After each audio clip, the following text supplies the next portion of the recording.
Imagina a un bebé que llora sin parar desde hace días, ignorando los brazos de su madre y de los cuidadores más renombrados. Un llanto que resuena en una lujosa mansión, desestabilizando la vida de uno de los hombres más poderosos de México. Nadie lograba calmarlo hasta que una figura inesperada, una simple empleada, se acercó. Lo que sucedió después lo cambió todo, revelando secretos oscuros y una historia de superación que jamás imaginarías. La única persona capaz de calmar al bebé del millonario era, sorprendentemente, quien menos se esperaba. Era Elara, la nueva empleada de la casa, contratada discretamente para labores de limpieza y lavandería, sin ninguna conexión con el cuidado infantil. El pequeño Mateo, de solo 4 meses, llevaba más de 3 noches sin dormir. Lloraba con una desesperación que ninguna niñera lograba contener. Rechazaba el regazo de su propia madre y obligaba a su padre, Alejandro Ríos, uno de los empresarios más ricos del estado, a faltar a reuniones y a pasar las madrugadas caminando por los pasillos de la mansión sin saber qué hacer.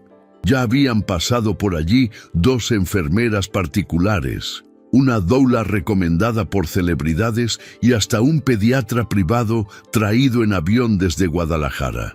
Pero ninguno de ellos consiguió calmar al niño por más de 3 minutos. Fue entonces que, por casualidad, mientras limpiaba la escalera del área íntima, Elara escuchó el llanto y se acercó despacio sin decir nada, solo observando a distancia. La ama de llaves, Carmen, exhausta, intentaba mecer al bebé mientras Alejandro gritaba: «Por el amor de Dios, que alguien saque a este niño de su agonía, ya lo he intentado todo». Carmen miró a la joven empleada y sin esperanza dijo: «¿Quieres intentar, Elara? Ya estamos desesperados». Sin decir palabra, Elara se limpió las manos en el delantal, se acercó a la cuna, tomó al bebé en sus brazos y simplemente lo sostuvo con firmeza, apoyando su cabeza en el hombro. El silencio llegó en menos de 30 segundos. El llanto cesó como por arte de magia. El niño cerró los ojos y el millonario, al ver aquello, abrió los ojos como si hubiera presenciado un milagro. «¿Pero qué hiciste? ¿Cómo? ¿Cómo es posible esto?» Elara solo respondió: «No hice nada, señor. Solo escuché lo que necesitaba». Y volvió a mecer al bebé suavemente, mientras tarareaba una melodía antigua, casi borrada por el tiempo. El detalle que nadie percibió de inmediato, pero que Alejandro notó con un escalofrío, fue que esa canción era la misma que su madre le cantaba cuando era niño. Una canción sin letra que ella misma había inventado, según decía. «¿Dónde aprendiste esa canción?», preguntó él tembloroso. Elara dudó. «No sé. Desde niña canto para calmar bebés en los orfanatos donde crecí». Alejandro, desconcertado, observaba a esa mujer con más atención. Era morena, de ojos oscuros, de unos 30 años, y nadie en la casa sabía exactamente de dónde venía. Había sido recomendada por una agencia de limpieza hace apenas 2 días y ahora sostenía al heredero de la familia como si llevara su propia sangre. Esa noche, Sofía, la esposa de Alejandro, se negó a sostener a su hijo, diciendo que estaba emocionalmente exhausta. Elara permaneció junto a la cuna hasta las 4 de la mañana, sosteniendo al niño con un brazo y leyendo un libro con el otro. Al día siguiente, el llanto volvió tan pronto como ella fue a almorzar. Al regresar, Mateo ya tenía la piel roja y los ojos hinchados. Alejandro vio la escena y gritó: «Que alguien traiga a Elara ahora y que nadie más lo toque hasta que ella llegue». La mansión se quedó en silencio. La niñera principal renunció. Sofía acusó a su marido de darle demasiado poder a la empleada. Y el pequeño Mateo, en el regazo de la mujer que no debería estar allí, sonreía. Algo dentro de Alejandro se rompió. Esa sensación de que todo estaba fuera de lugar lo carcomía. Mandó investigar la procedencia de la joven y la respuesta fue más extraña de lo que esperaba.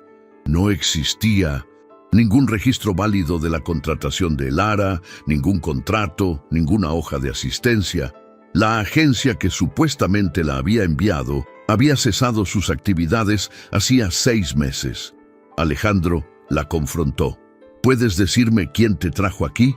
Lara solo respondió, vine porque sabía que sería útil, solo eso. Sofía enloqueció. Llamó a un abogado. Quería despedir a Lara de inmediato, pero el bebé gritaba cada vez que lo apartaban de ella. Hasta que, por desesperación, Alejandro hizo algo impensable. Transfirió la custodia temporal del niño a Lara, solo hasta que se estabilice. No quiero que mi hijo enloquezca. Sofía salió de la casa, llamó a su padre, un político poderoso, quien exigió que Alejandro revirtiera la decisión de inmediato, pero el empresario estaba afectado y había algo más. Al 4.º día, al buscar a Lara, Alejandro la encontró sentada en el suelo de la biblioteca de la casa, con Mateo durmiendo en su regazo y un álbum antiguo abierto a un lado. Ese álbum estaba bajo llave. ¿Dónde lo conseguiste? Estaba debajo del piso del cuarto de la señora Sofía. Tal vez la madera se soltó. Él se acercó, vio la foto. Una imagen antigua, de 1995. Mostraba a su madre sosteniendo a un bebé recién nacido con una joven al lado. ¿Quién es esa muchacha aquí? Mi madre, respondió Lara. Y ese bebé soy yo. Alejandro se heló. Su madre, fallecida hacía más de 20 años, había pasado los últimos meses de su vida visitando un orfanato para niñas, apartado de la capital. Ahora él recordaba. Ella decía que esa niña de voz dulce merecía tener futuro. La voz, la misma de la canción. Tú eres la hija de la mujer a la que mi madre ayudaba. Soy la hija de la mujer que su madre prometió adoptar, pero murió antes. Alejandro sintió que el suelo se desvanecía. No podía decir nada. Lara continuó. Ella dejó cartas, notas y me enseñó la canción. Nunca lo olvidé. Alejandro se sentó en el suelo sin fuerzas.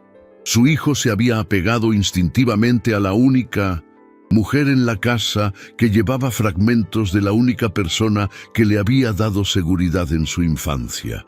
Era demasiada coincidencia, era demasiado destino, y cuando pensaba que ya lo había visto todo, escuchó un grito que venía de la entrada de la casa. «Que alguien llame a la policía, ella secuestró a mi nieto». Era la voz del padre de Sofía, acompañado por 2 guardias de seguridad armados. Alejandro se levantó con el corazón en la garganta, miró a Lara y vio que ella no mostraba miedo alguno. Solo sostenía a Mateo con firmeza, como quien ya sabía que ese momento llegaría. Alejandro corrió hacia la puerta, pero al abrirla vio a los guardias apuntando hacia la sala y el padre de Sofía diciendo: «Esta mujer no se va de aquí con ese niño. O la sacas tú o la saco yo». El sonido de la amenaza aún resonaba por la sala cuando Alejandro cerró la puerta principal con fuerza y encaró a su suegro con una mirada que nadie allí había visto antes. «No la tocarás a ella, ni a mi hijo». El suegro, sorprendido, intentó mantener la compostura. «Esta mujer invadió tu casa, fingió ser empleada y ahora está usando a este bebé para quedarse aquí. Esto es un secuestro, Alejandro. Si no haces nada, yo mismo llamo a la policía». Lara permanecía sentada en el suelo, con Mateo durmiendo en su regazo, como si el caos a su alrededor no la afectara. No decía una palabra. Alejandro dudó por un segundo.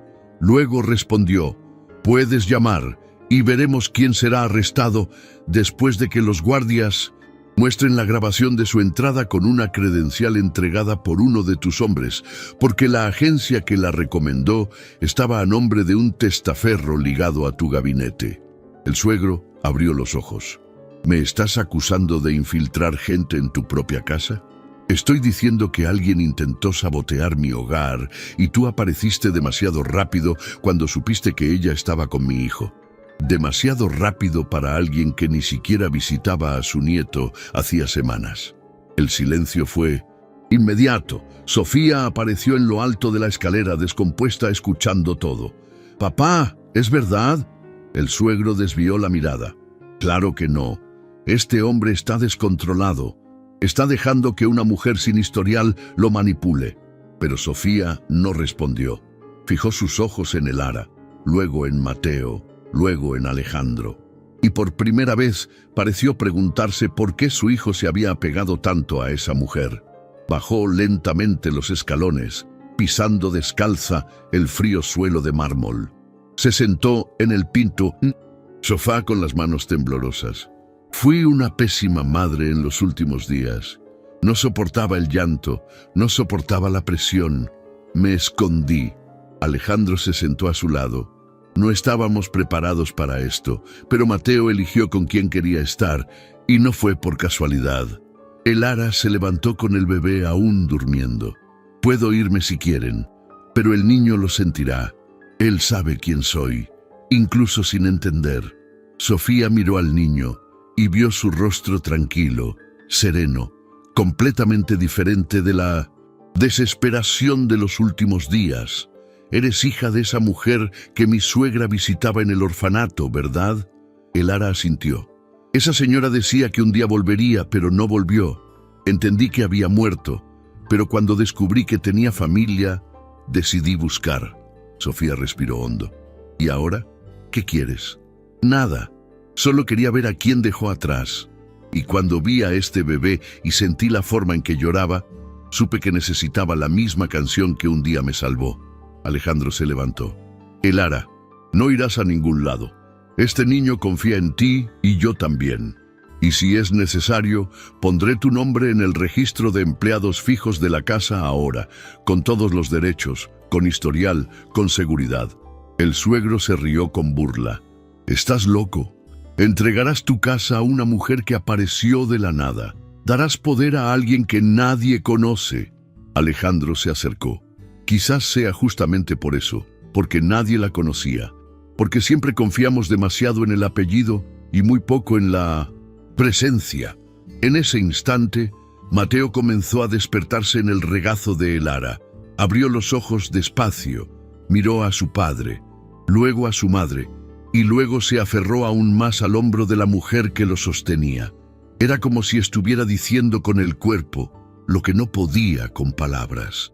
«Él no quiere que ella se vaya», dijo Sofía sorprendida. El suegro sacudió la cabeza, dio la espalda y salió de la casa furioso, dando un portazo. Alejandro se volvió hacia la ama de llaves. «Pon su nombre en el sistema. Nivel máximo de acceso. A partir de hoy, ella no es solo empleada, es cuidadora oficial». Y, volviéndose hacia Elara, «Tú vas a cuidarlo, pero yo quiero saber quién eres. ¿Qué pasó en todos estos años? ¿Qué te trajo hasta aquí? Necesito entender». Elara lo miró a los ojos. «Hay cosas que ni yo entiendo, señor Alejandro, pero todo comenzó con una promesa hecha por su madre. Y si usted realmente quiere saber, le contaré. Pero no ahora. ¿Por qué? Porque hay alguien ahí fuera que no parará hasta sacarme de aquí». Alejandro frunció el ceño. «¿Estás hablando de mi suegro?»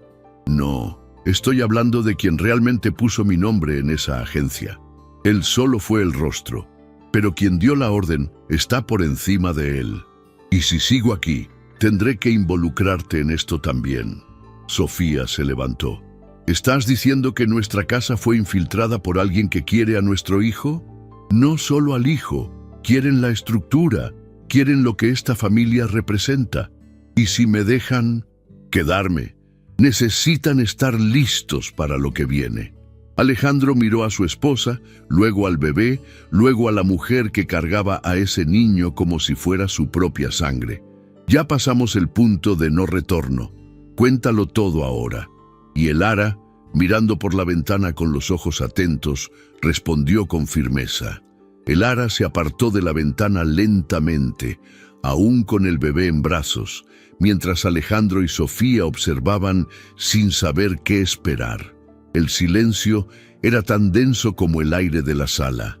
¿Quieren saber la verdad? Entonces presten atención, porque después de que yo cuente no hay vuelta atrás. Se sentó en el sofá, acomodó a Mateo en su regazo y comenzó a hablar con una calma inquietante. Mi madre murió cuando yo tenía 6 años. Decían que fue un accidente, pero hasta hoy no lo creo. Ella trabajaba como empleada en un hospital de élite y una semana antes de morir comenzó a hablar de que había descubierto cosas extrañas sobre donaciones ilegales, bebés cambiados y nombres que ella reconocía de los titulares de los periódicos. Cuando ella cayó de la escalera de servicio y dijeron que fue suicidio, yo ya sabía que había gente poderosa involucrada. Fui a parar a un orfanato lejos de todo, y fue allí donde conocí a su madre, señor Alejandro. Doña Emilia aparecía sin avisar, siempre con víveres, libros y a veces solo con música. Ella me trataba como a una hija. Me dijo que me iba a adoptar, pero desapareció. Meses después, supe que ella había muerto. A partir de ahí, fui trasladada de orfanato en orfanato hasta que cumplí 18 años y fui expulsada sin aviso. Pasé a vivir de favor, de limpieza en limpieza, sin documento original, porque ni mi registro era oficial.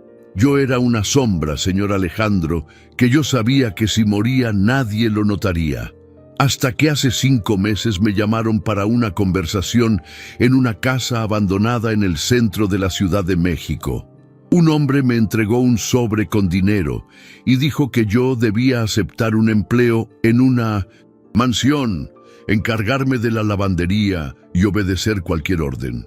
Dijo que mi historial había sido borrado del sistema y que la nueva identidad ya estaba lista. Cuando le pregunté quién había dado la orden, él respondió: gente que quiere el poder de vuelta y tú ayudarás sin saberlo. No acepté de inmediato, me fui. Pero al día siguiente alguien me mandó una foto del orfanato donde crecí todo quemado. Después recibí un video de una amiga mía siendo amenazada. Entonces entendí que o aceptaba o más gente inocente pagaría. Cuando llegué aquí pensé que era otra casa de gente fría. Pero cuando vi a su hijo aún en la cuna, mirándome con miedo y temblando, sin que nadie supiera por qué, percibí que él era como yo fui, sin voz, sin amparo. Y entonces rompí el plan.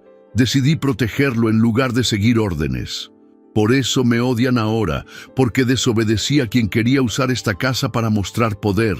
Alejandro caminó hasta la puerta, la cerró con llave y regresó con el rostro serio. ¿Me estás diciendo que existe un grupo que usa empleados subcontratados para infiltrar mansiones, empresas, casas de alto rango? Sí, y no siempre es para robar, a veces es solo para observar, controlar, chantajear después. Sofía se sentó desconcertada.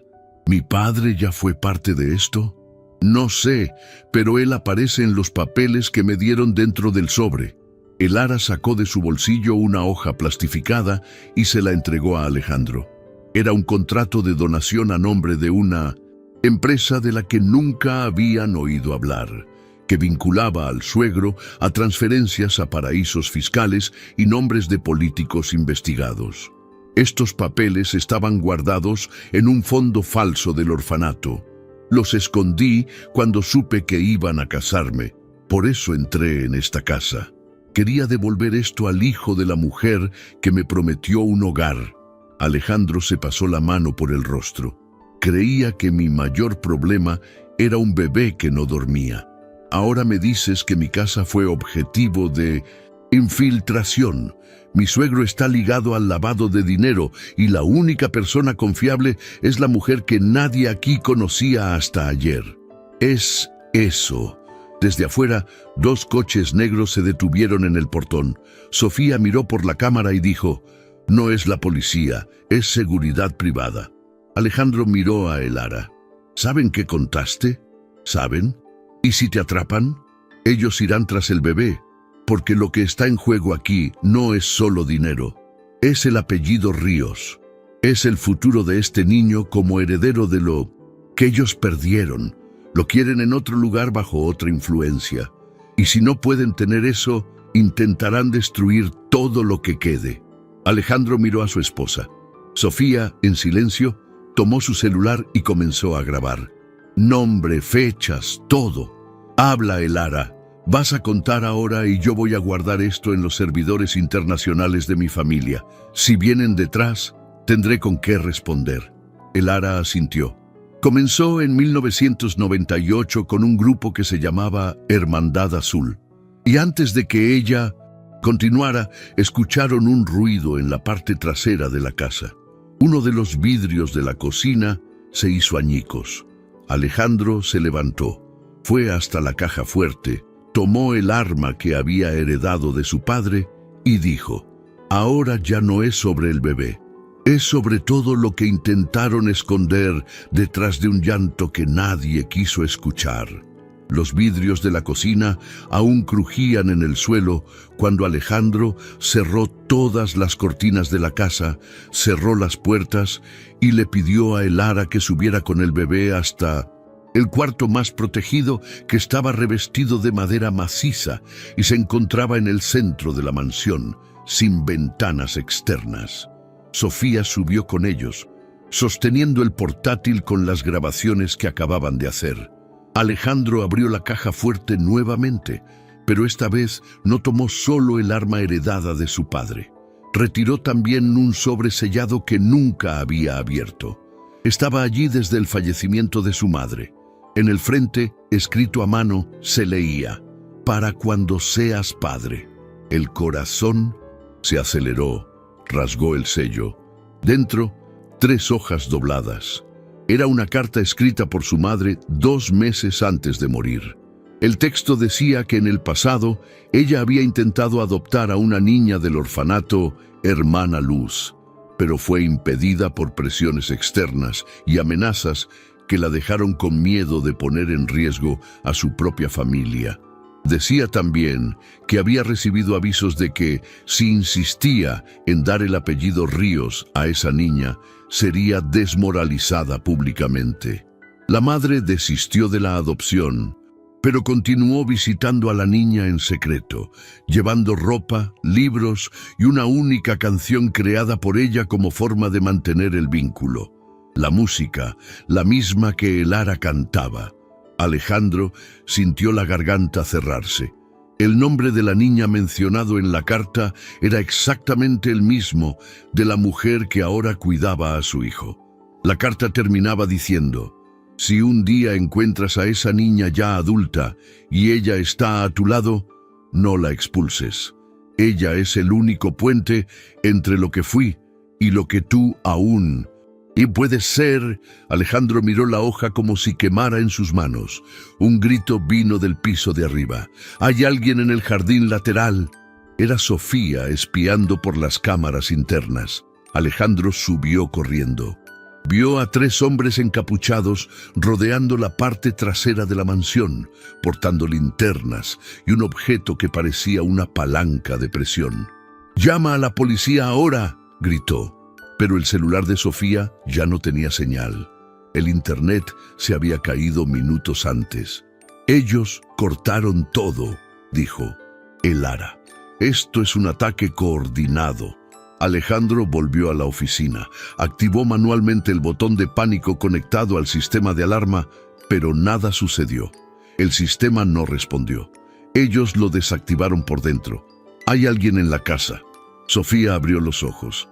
La única empleada que aún no ha aparecido desde anoche fue la cocinera de la madrugada, Camila. Alejandro tomó el arma y bajó al área de servicio.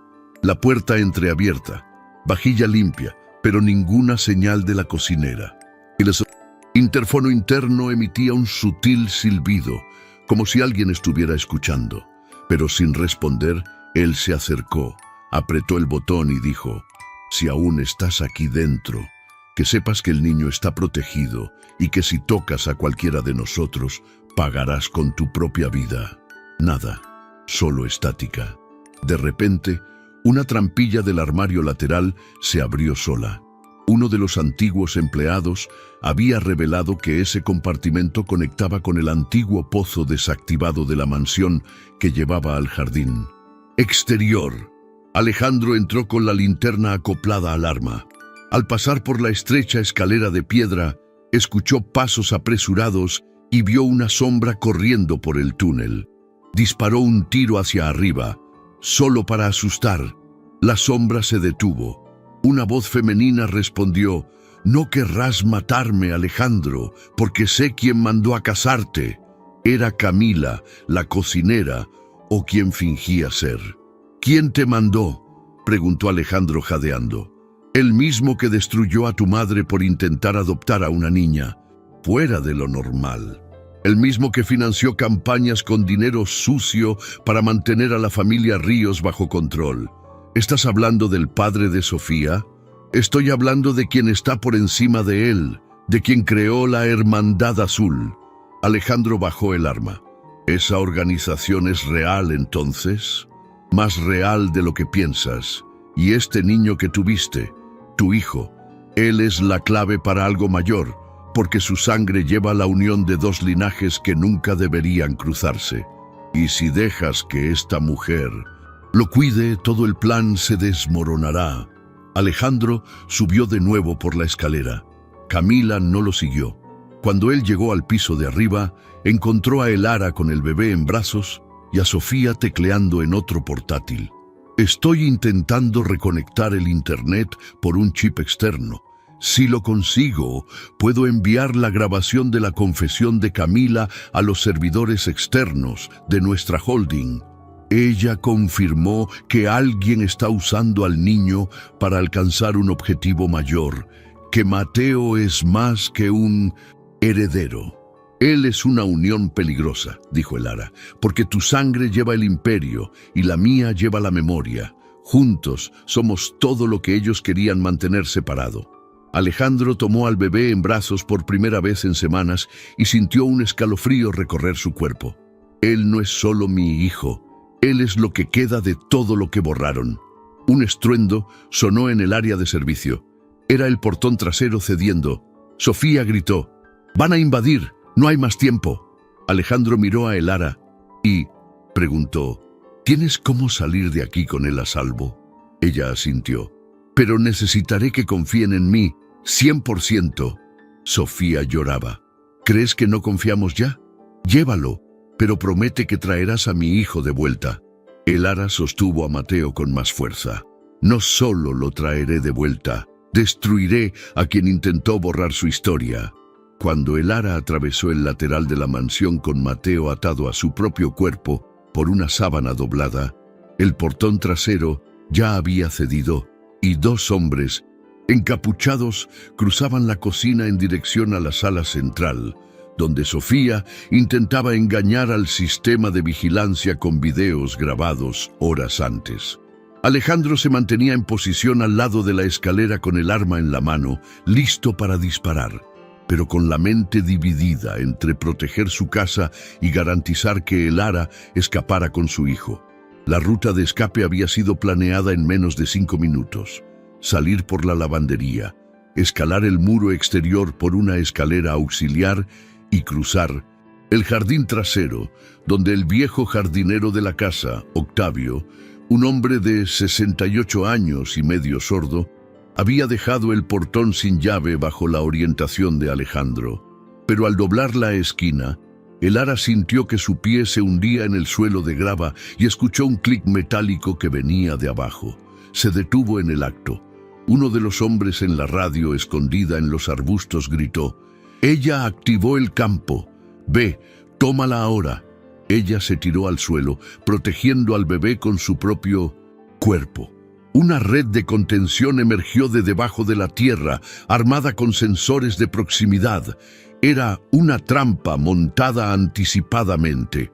Elara se enredó en la malla metálica, pero antes de que lograran alcanzarla, Octavio apareció con un machete y gritó: «¡Sal de mi huerta, bandido miserable!». Los hombres dudaron, sorprendidos por la reacción del viejo. Él giró el machete en el aire, golpeó la red y cortó una de las cuerdas principales. Elara se liberó y corrió con el bebé en brazos mientras Alejandro gritaba por la ventana: «Ve directo al búnker de la antigua administración, código 1427. Ella sabía dónde era. En el plano de la mansión había una entrada subterránea cerrada con cerradura biométrica que solo Alejandro usaba, pero él había incluido la huella digital de Elara en el sistema horas antes. Al pasar la mano por el lector, la puerta se abrió y ella bajó 16 escalones de concreto hasta una cámara protegida por 2 puertas reforzadas. Allí dentro, cajas con documentos, 3 portátiles sellados, maletas con discos duros antiguos y carpetas con el escudo de la familia Ríos. Elara colocó a Mateo sobre un colchón improvisado e inició la transferencia de los archivos de la grabación de Camila a los servidores de la Fundación San Lázaro, una ONG ligada a ex empleados del Imperio Ríos que habían sido apartados tras denuncias internas. Sofía había dado acceso a esos contactos de forma sigilosa, sabiendo que sólo así podrían garantizar que la información saliera de la casa. Mientras tanto, Alejandro bloqueaba a los hombres que invadían la sala con disparos de advertencia, obligándolos a retroceder. Uno de ellos gritó: ¿Estás haciendo esto por una mujer que ni siquiera debería estar aquí? Alejandro respondió: Ella tiene más derecho en esta casa del que ustedes tendrán en la vida. Los invasores retrocedieron, pero dejaron un aparato activado en la esquina de la sala. Un dispositivo bloqueador de señal que impedía cualquier transmisión de datos. Abajo, Elara vio que la conexión se caía. Ellos cortaron todo. Intentó reactivarla a través del router secundario. Nada. Miró al bebé que dormía en paz a pesar del caos a su alrededor y dijo: «Crecerás sabiendo la verdad, aunque tenga que quemarlo todo para ello». Volvió al panel. Insertó el modo offline seguro e inició la copia física de los archivos a 2 discos duros externos. Tardaría 8 minutos. En ese tiempo, todo podría cambiar. Desde afuera, la policía finalmente llegaba, alertada por Octavio, que había escapado por el frente de la casa y pedido ayuda en un mercado vecino. Los hombres armados intentaron huir por la parte trasera, pero fueron interceptados. Uno de ellos, al ser contenido, gritó: «Ustedes no tienen idea de quién está detrás de esto». Y el policía respondió: «Tal vez no, pero ahora tienen nombre, rostro y registro». Alejandro salió por la puerta principal con las manos levantadas, entregó el arma y mostró los documentos que había encontrado en la carta de su madre. Sofía apareció justo detrás con el portátil en las manos. Tenemos videos, tenemos audios, tenemos listas de pagos, todo está guardado. En el búnker, Elara finalizaba la copia de los archivos cuando percibió que una luz roja parpadeaba en la esquina de la sala. Un sensor de movimiento oculto había sido activado. «¿Hay alguien más aquí abajo?», murmuró. Tomó a Mateo en brazos y se apoyó contra la pared. Escuchó una respiración cercana, una voz masculina, ronca. «Te advertimos que no te metieras con algo más grande que tú». Ella respondió sin dudar: «No soy yo la que está metiéndose con lo imposible. Son ustedes los que subestimaron a la única a la que él escucha». Y antes de que él reaccionara, presionó el botón de alarma interno del búnker, activando el cierre de emergencia. La puerta de acero bajó, encerrando al invasor afuera y sellando a ella y al bebé con los archivos. Por la cámara, Sofía seguía todo. «Ella está segura, ellos ya no tienen cómo entrar». Alejandro se volvió hacia el delegado. «Ahora ustedes necesitan escuchar lo que ella tiene que decir, y rápido». En el subsuelo de la mansión, encerrada con Mateo en brazos y 2 discos duros que contenían información capaz de derribar una red de empresarios y políticos influyentes, Elara se mantenía atenta al menor ruido, con el cuerpo posicionado entre el bebé y la puerta de acero reforzada. La cámara de seguridad interna parpadeaba con fallos constantes, pero aún grababa. Ella hablaba en voz baja, registrando todo en tiempo real para el servidor de emergencia de la ONG San Lázaro, activado vía satélite por un chip escondido que Sofía había cosido en el dobladillo de su blusa. Mi nombre es Elara Emilia Navarro. Soy hija de Luisa Fernández, muerta en 1998 después de denunciar movimientos sospechosos en el Hospital Santa Clara. Crecí en el orfanato Hermana Luz, donde conocí a doña Emilia Ríos, madre del actual propietario de esta casa. Ella me prometió adopción. Murió antes. Años. Después, fui reclutada por agentes ligados a una red clandestina de control patrimonial. Acepté el trabajo, pero al reencontrar al hijo de aquella mujer, percibí que era mi oportunidad de cambiar todo. El bebé que está conmigo es heredero directo de la familia Ríos y objetivo de intereses que van más allá de los bienes. Quieren el nombre, quieren el símbolo, pero no lo tendrán. Fuera, Alejandro entregaba personalmente los documentos al delegado responsable de la operación. Aquí están las evidencias que conectan a mi suegro a una red privada de manipulación patrimonial con ramificaciones en 5 estados. Ustedes no encontrarán todas las pruebas en el sistema oficial. Están allá abajo, en el cofre de mi madre. El delegado pidió refuerzos. Tenemos agentes en camino para digitalizar el material y garantizar la escolta de la empleada y del niño. Pero, señor Alejandro, si todo esto se confirma, el nombre de su familia caerá en los titulares de todo el país. Alejandro asintió. Mejor caer por el motivo correcto que subir por la espalda equivocada. Sofía, a su lado, completó. Si esta historia se filtra como debe, otras familias tendrán el coraje de denunciar lo que también vivieron calladas. Mientras tanto, en el cofre, la luz volvió. El sistema se reinició. Elara tecleó la contraseña de liberación del protocolo externo y activó el modo de evacuación segura. El sistema desbloqueó la ruta secreta detrás del depósito de vinos antiguos, construido décadas antes como salida de emergencia para incendios. Tomó a Mateo, ató los discos duros con cinta a su propio cuerpo y pasó por la abertura de concreto. El pasaje llevaba a un corredor húmedo, oscuro y repleto de cajas viejas, donde en algún momento la madre de Alejandro escondió cartas y carpetas con información de donaciones desviadas y órdenes judiciales nunca cumplidas. Elara tomó el Kikoube en sus manos y siguió hasta la reja final, desbloqueada por Alejandro minutos antes desde el panel superior. Cuando emergió por el lateral del jardín, vio al delegado, 2 investigadores federales y a Sofía esperándola con una manta. «Lo logramos. Ahora ve a la sala segura con el material». Elara entregó los discos duros, pero mantuvo al bebé en brazos. «Él solo irá conmigo hasta que todo esté protegido». El delegado no cuestionó. «Como quiera». Dentro de la furgoneta blindada, los federales iniciaron la lectura del contenido.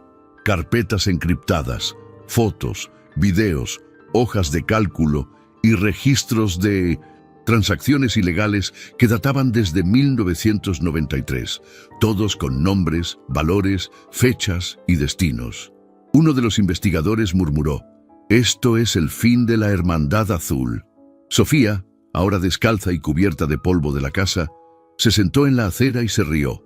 Quizás sea el comienzo de lo que viene después. A las 17:42, la prisión preventiva de 4 nombres involucrados fue autorizada. A las 18:00 horas, la noticia ya era titular en al menos 15 portales de noticias. Pero lo que nadie sabía aún era que los principales cabecillas estaban fuera del país. Y la única oportunidad de desarticularlos sería a través de los datos que aún estaban encriptados en la carpeta final, la llamada carpeta códice. Elara sabía de su existencia, pero nunca había tenido acceso. Solo la madre de Alejandro conocía la clave original. Fue entonces cuando Alejandro recordó la frase escrita al final de la carta que había leído en la caja fuerte: «Mi secreto está guardado donde solo él escucha». Volvió al cuarto de su hijo, donde había una cajita musical heredada de su madre, guardada en el armario desde el nacimiento de Mateo. Al abrirla, escuchó la melodía que él mismo oía cuando era niño, y en el fondo de la cajita, una cinta adhesiva escondía un pequeño chip con una secuencia de números grabados a mano. La digitó en el sistema, la carpeta se abrió. Dentro, el nombre de 26 empresarios, 8 políticos y 3 militares retirados. Era más de lo que esperaban. Era una estructura, era el fin de una generación de silencio. Y mientras los agentes federales escaneaban todo, el Lara apoyaba la cabeza en la pared del coche con el bebé durmiendo en su regazo y una única frase resonaba en su mente. Todo esto comenzó con un llanto y termina con alguien escuchando. A las 6:38 de la mañana del día siguiente, Alejandro Ríos entró en la sede de la Policía Federal con el bebé en brazos y el Lara a su lado, sin anunciar su presencia ni avisar a la prensa. No quería titulares, quería un fin. Después de más de 15 horas de copias, cruce de datos y extracción de metadatos encriptados, los agentes confirmaron. La Hermandad Azul, nombre informal de una organización privada de chantajes políticos y manipulación económica, operaba desde hacía al menos 34 años con base en 3 ejes: inserción de agentes domésticos en casas de empresarios y políticos, recolección de datos y manipulación emocional a través de vínculos con hijos pequeños. El nombre de Mateo Ríos aparecía como objetivo de un plan a largo plazo, buscando su futura imagen pública como heredero de un linaje influyente, pero susceptible de control externo. El Lara fue puesta bajo protección federal, con escolta discreta y alojamiento temporal, pero se negó a ir sola. Donde él vaya, yo iré, porque quien ayudó a formar a este niño fui yo, y no voy a dejar que crezca en otro silencio. El delegado responsable autorizó. Sofía entregó voluntariamente los aparatos electrónicos de la casa, las contraseñas de los sistemas internos y todos los audios que logró guardar antes del colapso de la red. Quiero que todo sea público, cueste lo que cueste. Nadie más va a fingir que no vio. A las 8:54, la operación Cuna de Cristal fue lanzada en 5 estados al mismo tiempo, deteniendo a 32 involucrados, incautando documentos, ordenadores e imágenes de seguridad, con más de 2.300 registros de movimientos sospechosos en residencias de alto nivel. En Tijuana, una niñera filmada con 1.200 cámaras ocultas fue sorprendida colocando chips de escucha en la ropa de un bebé. En Puebla, 2 choferes de lujo fueron arrestados al intentar transferir registros de reuniones a servidores internacionales. En Monterrey, una empleada subcontratada del Senado fue acusada de haber fotografiado más de 300 documentos oficiales usando una cámara escondida en una pulsera infantil. Todo fue conectado por la misma red, la Hermandad Azul, operando bajo el disfraz de fundaciones benéficas y servicios de cuidado doméstico. A las 10:16, Alejandro fue llamado al despacho del director general de la Policía Federal.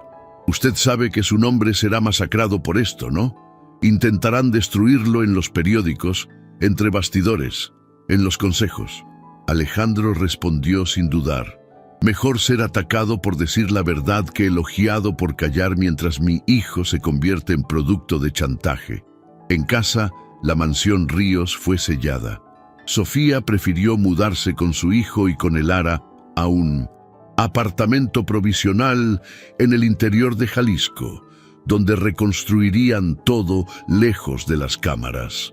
El Lara pasó a cuidar a Mateo a tiempo completo, pero ahora con su nombre registrado oficialmente como cuidadora legal. Un derecho aprobado por decisión judicial, después de comprobar el vínculo afectivo, la ausencia de antecedentes y el riesgo concreto de vida. Esto no es adopción, es reconocimiento, dijo la jueza al dictar la medida cautelar. A las 12:47, el nombre de Alejandro Ríos era el más comentado en Internet, dividido entre críticas, apoyo, dudas y ataques. Pero el empresario no comentó nada, solo publicó una única frase en nota oficial: si mi hijo llora, lo escucho, incluso cuando eso significa escuchar lo que me enseñaron a ignorar. El Lara tampoco se pronunció, seguía en silencio, solo salía para las sesiones con la fiscalía, entregaba lo que sabía, confirmaba los nombres, señalaba conexiones y regresaba. Alejandro se encargaba de la seguridad, Sofía organizaba los archivos.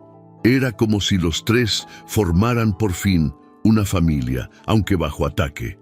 A las 17:32, uno de los nombres mencionados en los archivos, un exministro de Estado, apareció muerto en un rancho aislado.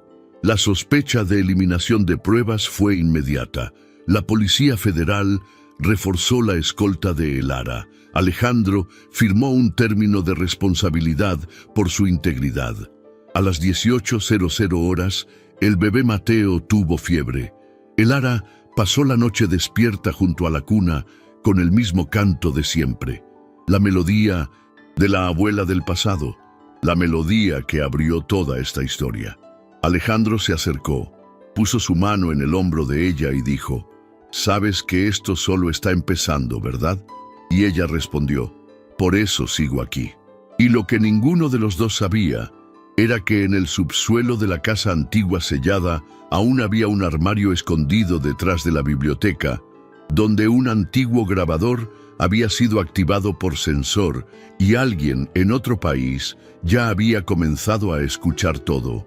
Mientras el bebé dormía en 1900, un colchón improvisado en el pequeño apartamento del interior, lo único que impedía la implosión total de una red criminal de décadas era la resistencia silenciosa de tres personas que no compartían sangre, pero habían construido bajo presión un lazo imposible de romper. Sofía revisaba cajas de documentos olvidados de la familia, cruzando firmas de donaciones antiguas con nombres que ahora aparecían en los archivos de la Hermandad Azul. Descubrió que buena parte del patrimonio heredado por Alejandro había sido negociado por apoderados ligados a su suegro sin conocimiento de ninguno de los herederos. El Lara revisaba videos de seguridad, cruzaba horarios, comparaba con registros de entrada de vehículos. Alejandro mantenía contacto directo con el gabinete de la Policía Federal y con un grupo independiente de fiscales que ya habían alertado años antes sobre infiltraciones de empresas privadas en estructuras familiares ricas bajo el pretexto de prestación de servicio.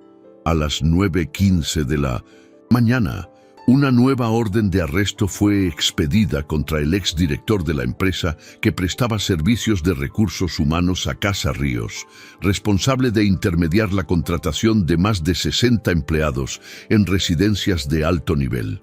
Los investigadores descubrieron que la mayor parte de los contratos eran falsos.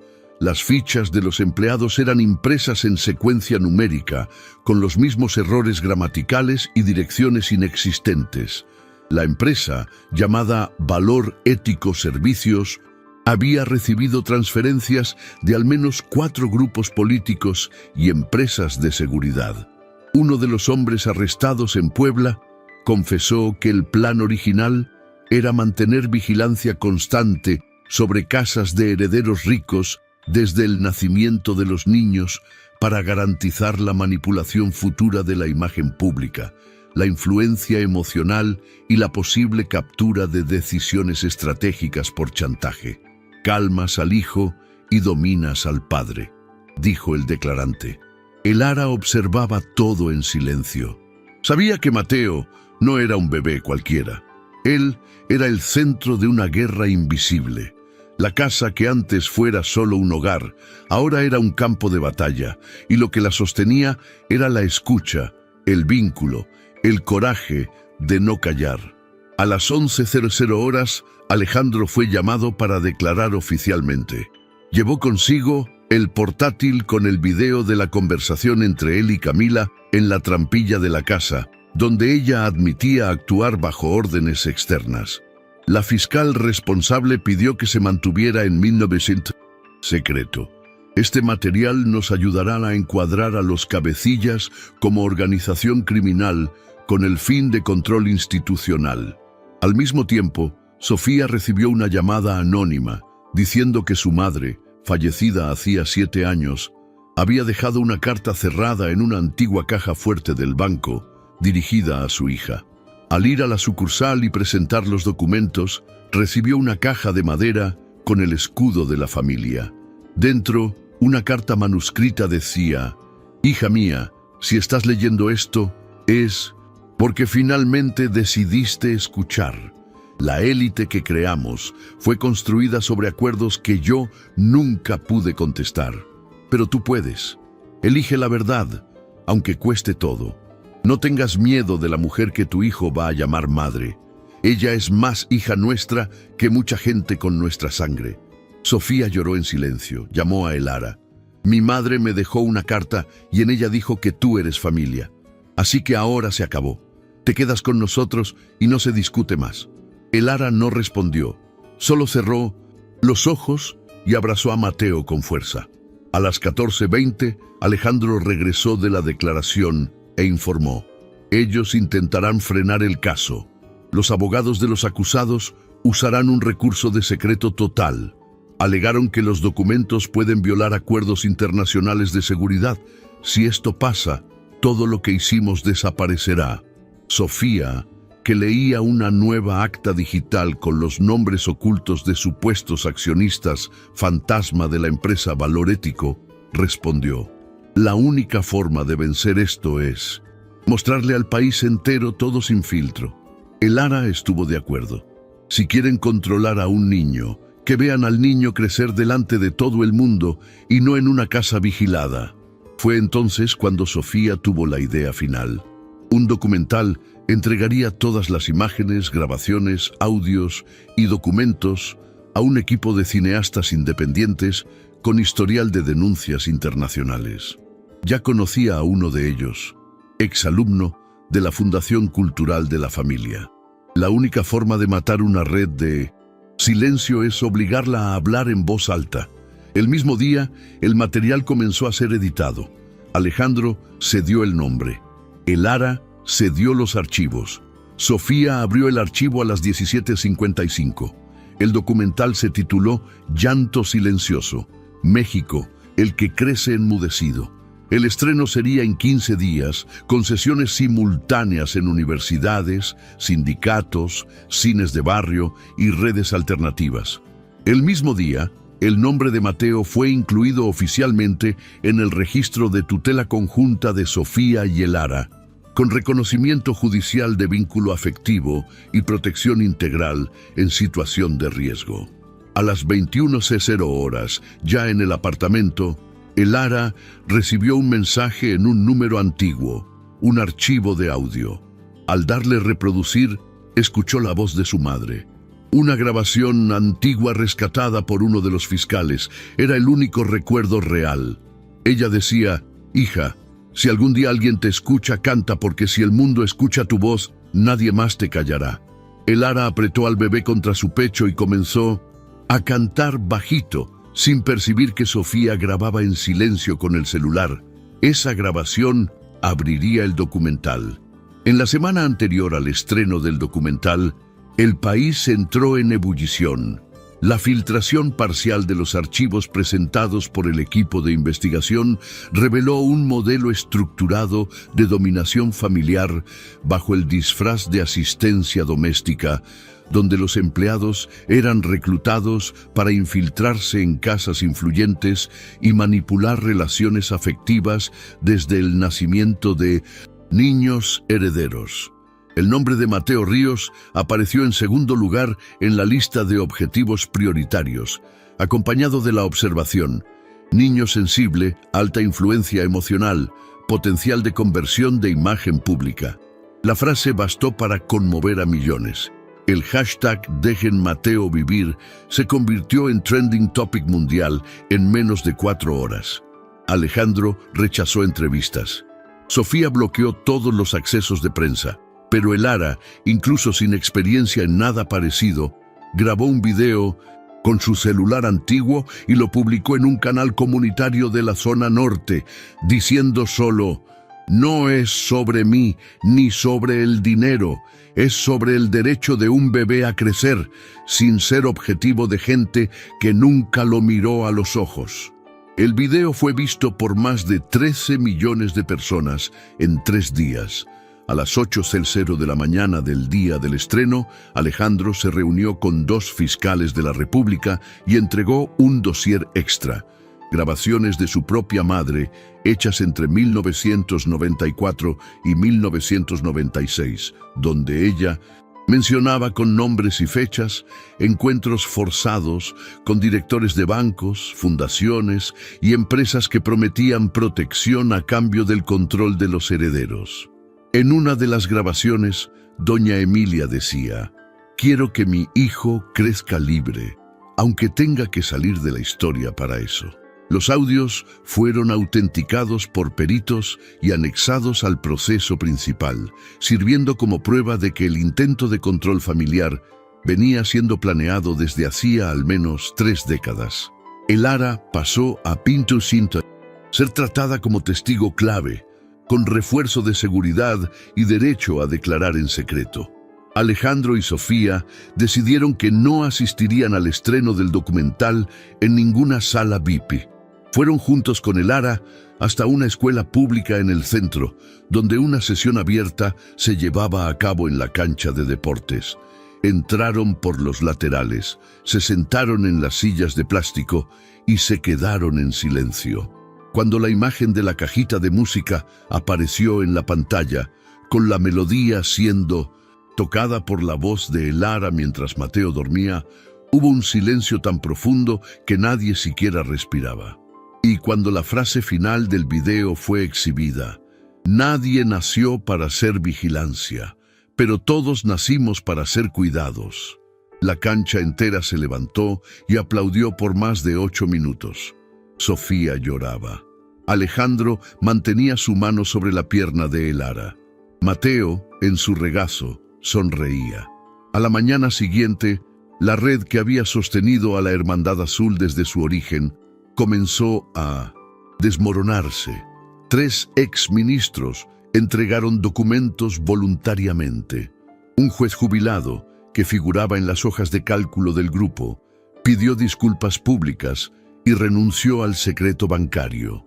4 familias que se habían negado a hablar ahora buscaron contacto con los investigadores. Y en medio de todo esto, lo que más sorprendió fue la decisión de Alejandro de transferir oficialmente el 52% del control de la Holding Ríos a una fundación pública de fomento a la escucha infantil, presidida por un consejo formado por ex cuidadoras, educadoras, madres solas y personas como Elara. Ya no quiero que nadie herede este peso solo. Quien heredará a Ríos ahora es quien sabe escuchar. Al firmar el término, Elara dijo: "No soy empresaria, pero sé cuándo un bebé necesita ser escuchado. Y ahora México será forzado a escuchar lo que ignoró por demasiado tiempo". En los días que siguieron, ninguna declaración tuvo más impacto que la que salió de la boca de Sofía, cuando una reportera le preguntó cómo se sentía al compartir la custodia de su hijo con otra mujer. Ella respondió: "No comparto nada. Lo criamos juntas.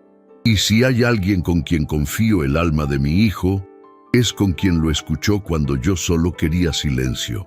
Tras bastidores, el grupo remanente de la Hermandad Azul inició un nuevo movimiento. Y antes del tercer día después de la exhibición, una notificación judicial llegó al apartamento donde la familia ahora vivía. Una medida cautelar alegaba que Elara había invadido la Casa Ríos con documentos falsos y exigía su prisión preventiva. El juez que firmaba la orden era el mismo que aparecía en los audios de la madre de Alejandro, citado por nombre y apodo. La red aún resistía. Alejandro llamó al delegado. Ellos reaccionaron y esta vez no se quedarán en el papel. Elara no dudó.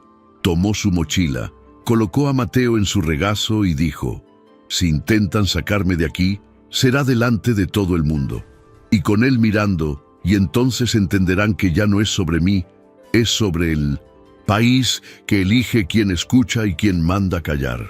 La medida cautelar que pedía la prisión preventiva de Lara fue recibida con sorpresa y revuelta por parte de los fiscales federales, que ya habían validado su estatus como testigo clave y cuidadora legal del bebé Mateo. El juez que firmaba el pedido, Luis Carlos Pérez, había sido citado en 2 grabaciones antiguas hechas por la madre de Alejandro, donde era mencionado como el hombre de confianza de la hermandad. Ante la denuncia, Alejandro fue personalmente al gabinete de la Corregiduría Federal a entregar los audios. «Este juez no puede juzgar nada relacionado con mi familia. Tiene conflicto directo». La Corregiduría abrió una investigación de emergencia, pero el mandato ya había sido enviado a la Comisaría de Ciudad de México, y 2 agentes estaban en camino al nuevo domicilio de la familia. Lara sabía lo que aquello significaba. «No quieren arrestarme, quieren desmoralizarme. Si me meten en una patrulla, aunque sea por pocas horas, usarán esa imagen contra todo lo que construimos». Sofía cerró la puerta. Alejandro llamó al delegado que acompañaba el caso desde el inicio y exigió intervención inmediata. «Si esta mujer es llevada de aquí bajo falsa acusación, ustedes pierden la única oportunidad de probar que el sistema aún tiene remedio». El delegado dudó, pero estuvo de acuerdo. «Manténganla en un lugar cerrado. Abriremos un procedimiento interno para anular ese mandato con base en la sospecha del juez». Alejandro colgó y corrió al piso de arriba, donde había un cuarto con refuerzo acústico, originalmente usado como estudio de música.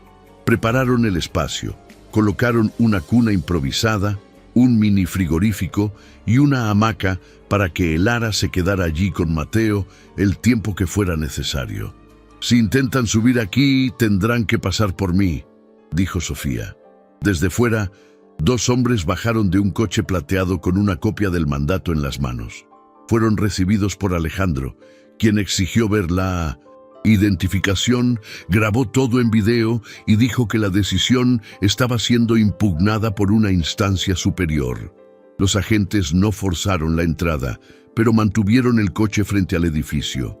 Por dentro, Lara mecía a Mateo en sus brazos y murmuraba: «No vas a ver a tu madre esposada, lo juro por todo». Sofía, sentada a su lado, miraba al bebé con una mezcla de culpa y orgullo. «Necesité de ti para entender lo que era ser madre. Y si te quitan, me quitarán la mitad de mí también».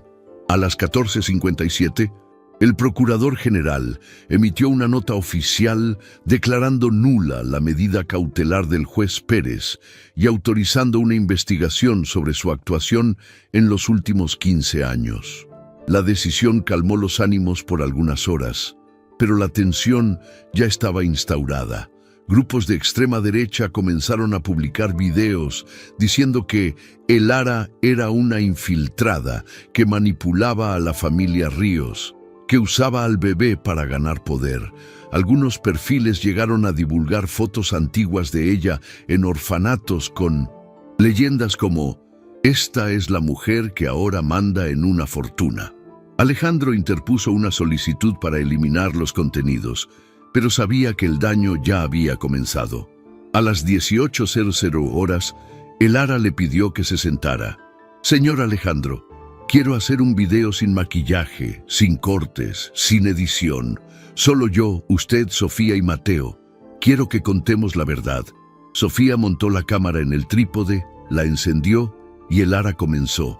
«Mi nombre es Lara Emilia Navarro. Fui criada en un orfanato. Nunca conocí a mi padre. Mi madre murió intentando denunciar una red de tráfico de influencias y fue enterrada como suicida.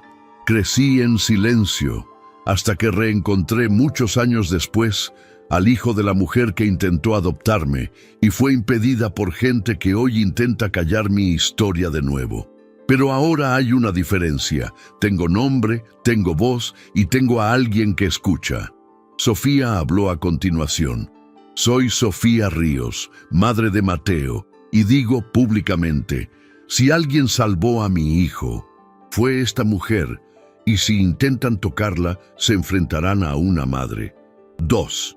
Alejandro concluyó, mi familia, mi empresa, mi historia, todo esto fue manchado por quienes decían proteger. Pero hoy tengo claro quién merece estar a mi lado, y es ella.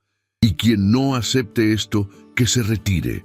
El video fue publicado a las 19:41. En 30 minutos sumaba más de 2 millones de visualizaciones. En 12 horas era la respuesta más comentada de la semana. Personalidades públicas, madres solas, artistas, cuidadores y profesores se manifestaron en apoyo. Y la frase dicha por Sofía, 2 madres valen más que un apellido, se convirtió en símbolo de un cambio. Entre bastidores, sin embargo, los últimos miembros remanentes de la Hermandad Azul preparaban un contraataque. En otro estado, un exdirector de una fundación interpuso un recurso para anular la validez del documental Llanto Silencioso, alegando que la imagen del bebé fue usada sin autorización judicial. La petición cayó en manos de un magistrado conocido por decisiones alineadas con la élite empresarial. Sofía lo supo el mismo día. Intentarán sacar la película del aire. Alejandro respondió, entonces mostraremos que la película aún ni siquiera ha comenzado. Y sin esperar decisión judicial, anunció una nueva acción. Abriría todos los archivos de la Fundación de la Familia Ríos, más de 40 años de documentos para investigación pública, y con ello, lo que antes era protección, se convirtió en arma.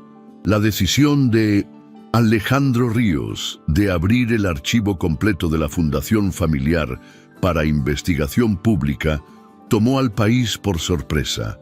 Ningún otro nombre del sector empresarial se había dispuesto a exponer voluntariamente 43 años de movimientos contables, actas internas, donaciones políticas, pagos de campañas, informes de consejo e intercambio de correos electrónicos confidenciales. A las 9:52 de la mañana siguiente, al video publicado por Elara y Sofía, la Holding Ríos actualizó su sitio web oficial con un botón que decía «Consulta abierta, la verdad no tiene secreto». En menos de 6 horas, más de 2 millones de accesos simultáneos colapsaron el sistema, pero los datos ya estaban siendo replicados por universidades, ONG y medios independientes. Y entre los archivos había uno que nadie esperaba, una carta escrita a mano por doña Emilia, madre de Alejandro, dirigida al obispo de una congregación tradicional, donde ella imploraba para que la adopción de una niña del orfanato, Hermana Luz, fuera permitida sin interferencia de apellido o clase. La carta decía, ella no es una amenaza, ella es reparación, no la callen. La niña era Elara. La revelación fue la gota final. A las 13:46, 3 jueces federales firmaron en conjunto la anulación definitiva de la medida cautelar que pedía la prisión de Elara. El juez Pérez fue apartado por 30 días y será investigado por conflicto de intereses, corrupción pasiva e interferencia indebida en procesos civiles. Sofía, al saber la decisión, abrazó a Elara con fuerza. ¡Ganaste! Pero Elara no sonrió. Todavía no hay victoria. Mientras exista un niño siendo manipulado desde su propia casa, la hermandad sigue viva. Alejandro, ya rodeado de amenazas judiciales, llamó al fiscal responsable del caso. Ahora ustedes tienen todo, hagan lo que nadie tuvo el coraje, nombren, acusen, pidan la prisión preventiva de quien montó este sistema. El fiscal dudó. Hay generales, ministros, accionistas. Esto va a sacudir la estructura. Alejandro respondió, pues que sacuda. Al mismo tiempo, el documental Llanto Silencioso fue notificado judicialmente y tuvo la exhibición suspendida en 2 estados por decisión cautelar del magistrado que alegó violación de los derechos del niño. La ironía era sofocante. La película que denunciaba el silenciamiento de voces infantiles fue silenciada por quien decía proteger al menor. Sofía llamó a la distribuidora independiente y dijo: libérenlo en línea, abran los archivos. ¿Tienen copias? Espárzanlo en los colectivos, en los centros comunitarios, en los grupos de madres. No podrán borrar cada pantalla de celular. Y así se hizo. En menos de 12 horas, el video fue replicado en más de 800 canales paralelos, proyectado en muros de barrios populares, transmitido por streamings alternativos y hasta descargado en escuelas públicas como material pedagógico. Mateo aparecía solo de espaldas. La voz de Elara era clara y la canción final ya estaba en boca de profesores y cuidadores por todo el país. El llanto se escucha y no se silencia. A las 17:22, la ministra de los Derechos Humanos convocó a una reunión de emergencia con representantes del Supremo Tribunal Federal, del Congreso y de la Policía Federal.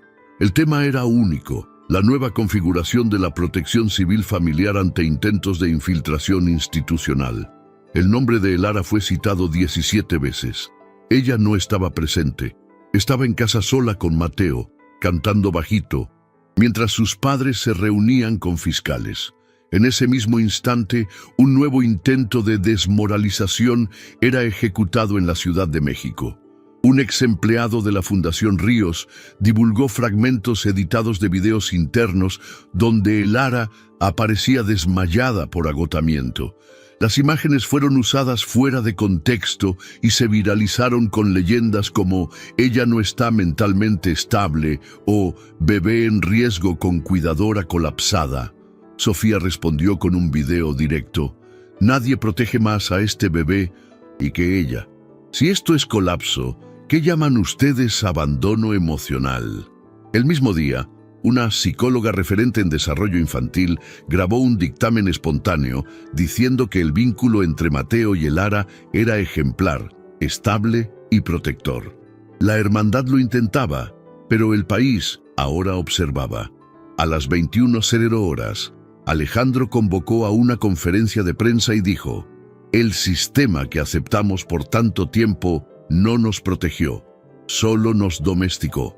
Hoy mi hijo duerme tranquilo porque alguien escuchó lo que yo fui incapaz. Por eso, a partir de ahora, cada nuevo contrato de Ríos exigirá un protocolo de escucha afectiva en el vínculo familiar, y quien no acepte no trabajará con nosotros». Tras bastidores, Elara recibió un correo electrónico extraño, sin remitente, solo un texto: «¿Crees que esto es una victoria? Es solo el comienzo. El próximo llanto no será de bebé». Ella se levantó de la silla, fue hasta la ventana y vio del otro lado de la calle a un hombre de traje parado, al lado de un coche oscuro, sin celular, sin reloj, solo mirando hacia arriba. Tomó a Mateo en brazos y dijo en voz baja: «No tengo miedo de ser perseguida, tengo miedo de que nadie más escuche». A las 7:22 de la mañana siguiente, Elara despertó con la respiración tranquila de Mateo, el sonido de la lluvia fina golpeando contra el vidrio del cuarto y el aviso en el celular de que 3 acciones judiciales diferentes habían sido abiertas contra ella durante la madrugada. La primera exigía la suspensión del vínculo afectivo bajo la justificación de conflicto de intereses entre empleada y heredero. La segunda acusaba a Elara de uso indebido de imagen pública para ganar notoriedad. La tercera, la más grave, cuestionaba la validez del reconocimiento judicial de vínculo con Mateo y pedía su inmediata retirada de la convivencia del niño. Alejandro, al saber esto, llamó inmediatamente al nuevo fiscal de la República designado para el caso. Ellos están intentando hacer por papel lo que no lograron por chantaje. Desmontarán todo legalmente. El fiscal confirmó que los abogados de la Hermandad Azul, ahora operando bajo nuevas fachadas, estaban buscando resquicios legales para desacreditar todo el proceso. Si logran anular la decisión de la tutela por vicio de origen, ella pierde todo y ustedes quedan vulnerables. Sofía reaccionó más rápido. Redactó una carta abierta a la opinión pública, firmada por los dos como padres de Mateo y corresponsables legales de la seguridad emocional del niño, afirmando que el intento de borrar a Elara del registro afectivo del bebé era una forma moderna de borrado de vínculo que resonaba con el mismo silencio impuesto a generaciones de mujeres que cuidaron sin nunca ser reconocidas. La carta se viralizó, pero el impacto mayor vino horas después, cuando Elara fue llamada a declarar de forma presencial en el foro de la capital a las 14:30, bajo pena de conducción coercitiva. Alejandro ofreció llevarla con escolta. Sofía sugirió que no fuera. ¿Sabes lo que quieren? Te filmarán entrando, intentarán quebrarte en vivo. Elara miró a Mateo, que mamaba en silencio, y respondió: si no voy, dirán que me escondí. Si voy, al menos yo misma contaré lo que viví. Se vistió con un pantalón oscuro, camisa blanca sencilla, se recogió el cabello con una cinta y tomó un sobre con los documentos de su infancia, cartas de su madre, fotos del orfanato, informes psicológicos del bebé y el dictamen técnico que atestiguaba el vínculo afectivo. Entró en el foro con Alejandro y Sofía a su lado. La prensa rodeaba el lugar. Una mujer gritó: ¿eres tú la que cree que una madre se compra con cariño? Elara no respondió. Entró en la sala de audiencia. El juez, otro sustituto del juzgado de familia, miró los papeles por 10 minutos en silencio. La señora no tiene parentesco con el niño. ¿Qué le da derecho a mantener la convivencia? Elara respondió sin dudar: porque él me eligió. Eso no tiene validez legal. Entonces vamos a cambiar la ley, porque hay miles de niños en este país que serían otros si hubieran sido escuchados por alguien. El juez se frotó los ojos. ¿La señora se presenta como madre? No me presento. Él me puso. Eso nadie puede cambiar. Sofía pidió hablar. Fue autorizada. Soy madre biológica de Mateo y afirmo aquí ante esta corte que él encontró en Elara el equilibrio que yo misma no pude ofrecer en momentos de crisis. Si esto no vale, entonces necesitamos revisar lo que llaman maternidad en este país. Alejandro completó: crecí siendo cuidado por 5 mujeres que nunca fueron llamadas madres. Ahora que una lo es, ¿quieren quitarle eso porque no vino por sangre? El juez no respondió. Pidió plazo para análisis, pero el silencio era la respuesta. Desde afuera, la multitud se acumulaba. A las 17:36, mientras aún estaban en el foro, una noticia estalló. El expresidente de una de las fundaciones involucradas en la Hermandad Azul había sido encontrado muerto en un hotel de la Ciudad de México. El mensaje junto al cuerpo decía: ellos nos van a borrar a todos y van a fingir que fue culpa de quien habló demasiado.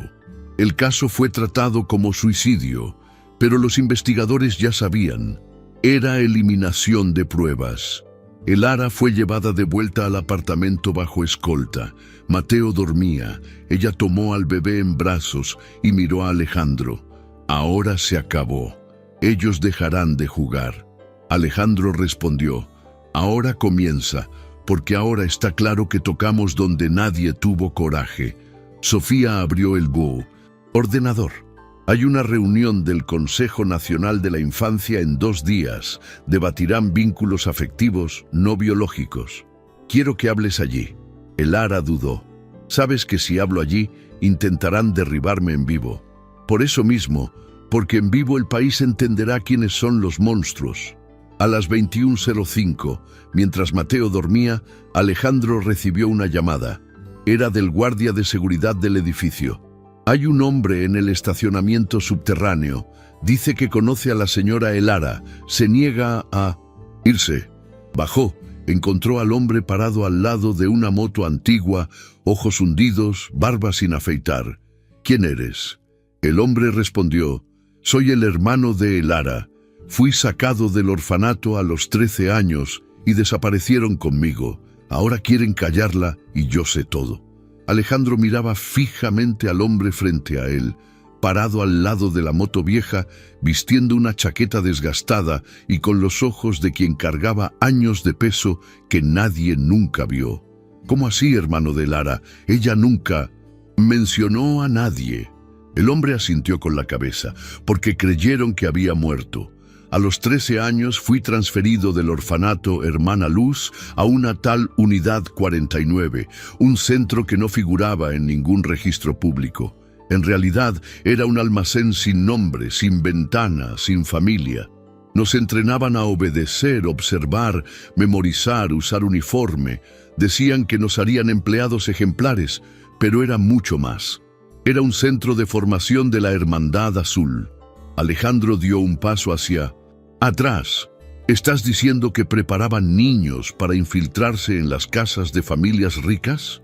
No solo eso, les enseñaban a no sentir, a obedecer sin reaccionar, a hablar solo cuando se les ordenaba. Y cuando crecías, te daban una nueva identidad y te mandaban a alguna mansión, empresa o gabinete. Como chofer, jardinero, cuidador, fui enviado a la casa de un juez federal a los 17 años. Me quedé allí 6 años. Anoté cada nombre, cada pago, cada visita que recibía por la noche con empresarios que decían proteger el país. Alejandro sintió un escalofrío recorrer su espalda. ¿Tienes pruebas de eso? El hombre sacó una bolsa de plástico del baúl de la moto. Dentro había 3 cuadernos de tapa dura, llenos de anotaciones a mano, nombres, fechas, direcciones, placas de coche, valores. Pasé 17 años anotando. Solo no los entregué antes porque sabía que si aparecía usarían esto contra mi hermana. Pero ahora que la vi hablando, que vi que el padre está escuchando, no, y puedo callar más. Alejandro tomó los cuadernos con las manos temblorosas. ¿Tienes idea de lo que hay aquí? Esto puede derribar a gente de alto nivel del Poder Judicial. Esto conecta todos los cabos. El hombre asintió. Y vine porque sé que ustedes la protegerán y porque ella es la única familia que me queda. El Lara, que observaba todo desde la ventana del apartamento, bajó a toda prisa. Cuando vio al hombre de pie e inmóvil, no lo creyó. ¡Ricardo! Él se volvió lentamente. Esperaba que me reconocieras incluso después de tanto tiempo. El Lara cayó de rodillas. Dijeron que habías huido, que te habían llevado lejos. Fui, pero no por voluntad. Fui arrancado del orfanato por la noche. Dijeron que me llevarían a un lugar mejor. Nunca más vi a nadie, pero recuerdo tu voz cantando esa canción. Los dos se abrazaron allí mismo en el estacionamiento oscuro, bajo la mirada perpleja de Alejandro y del guardia de seguridad. Sofía bajó enseguida, vio la escena y entendió. Él estaba vivo. A todo este tiempo, Alejandro condujo a los 3 al apartamento, colocó los cuadernos sobre la mesa, activó a los federales que seguían el caso y pidió una reunión urgente con el Ministerio Público. A las 11:18, los fiscales recibieron una copia digitalizada de las anotaciones. El contenido era devastador. Más de 300 nombres citados en relatos de encuentros, acuerdos, transferencias, reuniones secretas. Los fiscales clasificaron los documentos como el archivo más detallado de infiltración civil, ya reunido fuera de operaciones policiales. A las 13:00 horas, el nombre de Ricardo Navarro fue incluido en el programa de protección de testigos, pero él se negó a ir a una dirección secreta. No quiero esconderme más. Quiero hablar. Quiero sentarme junto a mi hermana y contar lo que nos hicieron a decenas de otros. Y sé dónde hay más. Todavía usan menores en casas de lujo. Todavía entrenan gente. Todavía creen que nadie mirará. El Lara sostenía a Mateo en brazos y sentía el corazón acelerado. Te canté cuando éramos pequeños y ahora regresaste para proteger a quien yo protejo. Ricardo besó la frente del bebé. Este niño no tiene idea de la guerra que compraron, pero tampoco tiene idea de lo protegido que está ahora. A las 15:35, el Procurador General solicitó al Supremo Tribunal Federal la reapertura de investigaciones sobre fundaciones, asociaciones y centros de acogida ligados a la red Hermandad Azul. La solicitud citaba directamente los documentos entregados por Ricardo y los videos públicos de El Ara. La decisión generó revuelo en sectores empresariales que alegaban persecución política disfrazada de protección familiar. Pero la sociedad civil respondió con cartas abiertas, protestas en plazas, videos grabados por madres de todas las regiones del país, diciendo: si cuidar se volvió crimen, todas somos culpables. En la noche del mismo día, Ricardo grabó su primer testimonio oficial. Habló durante 2 horas y 40 minutos. Ni una coma sonaba falsa. Los investigadores se miraban sin poder creer que aquel hombre hubiera sobrevivido a todo lo que describía. Al salir de la sala, Ricardo dijo: no quiero perdón. Quiero que dejen de fingir que esto nunca sucedió. El Ara lo esperaba afuera. Juntos regresaron al apartamento, donde Mateo dormía tranquilo. Sofía preparaba la cena. Alejandro respondía a periodistas y el mundo exterior comenzaba a ver que detrás de una mujer que calmaba a un bebé había una verdad que nadie más podría callar. Mientras el testimonio de Ricardo ganaba notoriedad y los archivos de El Ara eran replicados por organizaciones internacionales, la cúpula de la Hermandad Azul actuó con prisa. Un grupo de abogados ligados a exdirectores de fundaciones benéficas interpuso acciones simultáneas para intentar bloquear no solo el documental y los videos de El Ara, sino también la circulación de los diarios entregados por Ricardo. La alegación era una sola: los documentos fueron obtenidos de forma no protocolaria y las memorias relatadas no podían ser tratadas como pruebas. Pero lo que ellos no esperaban era la reacción. 32 nuevas testigos de diferentes estados enviaron relatos a las fiscalías federales confirmando las mismas prácticas descritas por Ricardo: alejamiento familiar en edad infantil, manipulación emocional, adoctrinamiento silencioso, identidad controlada y posterior infiltración en domicilios de alto nivel. La mayoría de los nombres citados pertenecía a familias conocidas de la prensa, empresarios, exdiputados, banqueros, jueces jubilados. La red, que antes era negada, pasó a ser rastreable. En paralelo, Alejandro recibió una llamada anónima de un exmiembro de la directiva de la Fundación Ríos, que afirmaba tener copias de registros contables mantenidos fuera de los sistemas oficiales. No quiero dinero. Solo no quiero morir como cómplice. 3 horas después, el hombre entregó en mano un pendrive encriptado, conteniendo más de 500 notas de transferencia a empresas que ni siquiera existían en los registros nacionales, ligadas a nombres de la hermandad. Sofía organizó los archivos con la misma paciencia de quien ya había mapeado lo imposible. El Ara, por su parte, comenzó a entrenar a otras cuidadoras que habían contactado desde que la historia salió a la luz. No quiero convertirme en símbolo. Quiero que todas sepan que tienen derecho a un nombre, a un vínculo y a respeto. A las 17:42, la ministra de los Derechos Humanos emitió una nota pública recomendando al Congreso la creación de un proyecto de ley que reconociera jurídicamente vínculos afectivos formados dentro de la estructura familiar extendida, especialmente en casos como el de El Ara y Mateo. La propuesta se denominó Ley de la Escucha y preveía la validación legal de vínculos formados por lazos de cuidado continuo y comprobado. La reacción fue inmediata. Mientras miles apoyaban la medida, grupos conservadores alegaban la relativización de la familia. El diputado que lideraba la oposición afirmó públicamente que en breve cualquier empleado que cambiara pañales pediría la custodia de un niño rico. Sofía respondió con un video directo. La misma élite que contrata niñeras 24 horas al día quiere negar que estas mujeres crían a nuestros hijos. Si esto es relativizar la familia, entonces quizás tengamos que repensar lo que hemos llamado familia hasta hoy. El video tuvo más de 28 millones de visualizaciones en 2 días. En las redes sociales surgieron miles de relatos de ex cuidadoras, ex niñeras, ex empleadas que criaron hijos de familias ricas sin haber sido nunca citadas en una sola foto de álbum.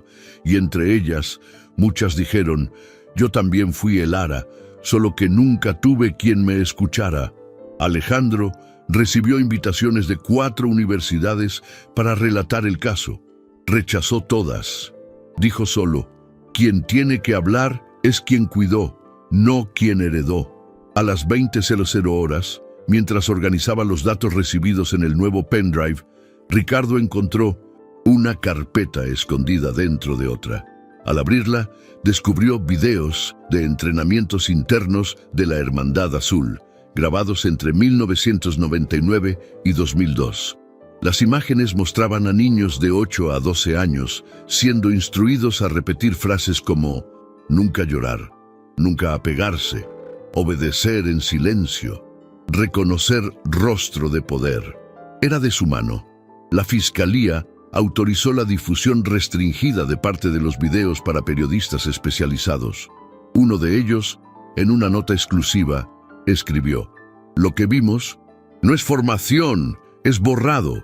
Es el intento deliberado de crear gente sin pasado para servir a un futuro controlado. A la mañana siguiente, Mateo despertó con fiebre. El Ara lo llevó al hospital, acompañada por Sofía. En la recepción, 2 mujeres esperaban con un ramo sencillo y una nota. Eran madres solas de una comunidad vecina. La nota decía: le diste nombre a lo que nosotras solo sabíamos sentir. El Ara no contuvo las lágrimas. Mateo fue atendido y dado de alta con diagnóstico leve. Alejandro, afuera, organizaba la próxima entrega a la Fiscalía. Sofía separaba los archivos más sensibles y Ricardo a su lado concluyó: ya no se trata de probar, ahora se trata de impedir que esto continúe.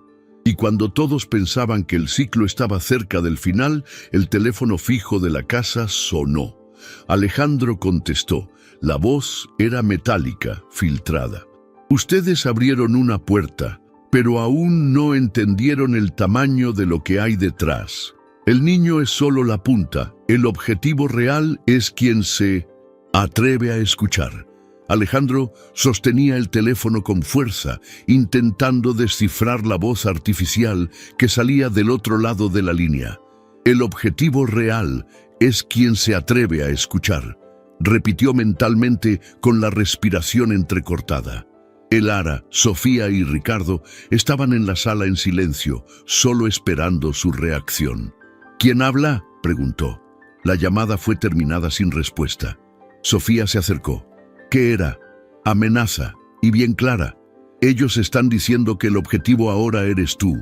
El Ara, no el bebé, no los documentos, sino quien se atrevió a escuchar el llanto. El Ara cerró los ojos por algunos segundos, luego respondió. Entonces, finalmente entendieron que escuchar es lo que más asusta. Ese mismo día, a las 10:34, la Fiscalía Federal protocolizó el primer pedido de prisión preventiva contra 3 directores de la antigua fundación Mano Abierta, señalada como uno de los núcleos principales de reclutamiento de la Hermandad Azul.